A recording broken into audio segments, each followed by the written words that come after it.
എല്ലാവർക്കും നമസ്കാരം. ഒരു സന്തോഷ വാർത്ത.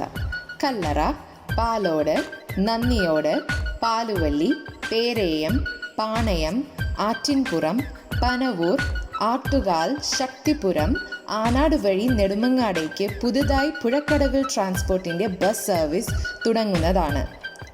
ബസ് സർവീസ് ആരംഭിക്കുന്നത് ഈ വരുന്ന വെള്ളിയാഴ്ച മുതലാണ്. ഇതിൻ്റെ സമയക്രമം: പാലോട് നിന്നും രാവിലെ 8 മണി നെടുമങ്ങാട്, പാലോട് നിന്ന് 8 മണിക്ക് തിരിക്കുന്ന ബസ് 8:30 പേരേയം, 9:35 നെടുമങ്ങാട്, തിരിച്ച് നെടുമങ്ങാട് നിന്നും 10 മണി, 11 മണി പേരേയം, 11:20 പാലോട്, ഉച്ചയ്ക്ക് 1 മണി പാലോട്, 1:30 പേരേയം, 2:35 നെടുമങ്ങാട്, തിരിച്ച് നെടുമങ്ങാട് നിന്നും 2:55 നെടുമങ്ങാട്, 3:55 പേരേയം, 4:15 പാലോട്, തിരിച്ച് പാലോട് നിന്നും വൈകുന്നേരം 5:50 പാലോട്, 6:15 പേരേയം. ഇതാണ് ഈ പുതിയ സർവീസിൻ്റെ സമയവിവരം. എല്ലാവരും ഈ സർവീസ് ഉപകാരപ്പെടുത്തണമെന്ന് അഭ്യർത്ഥിക്കുന്നു.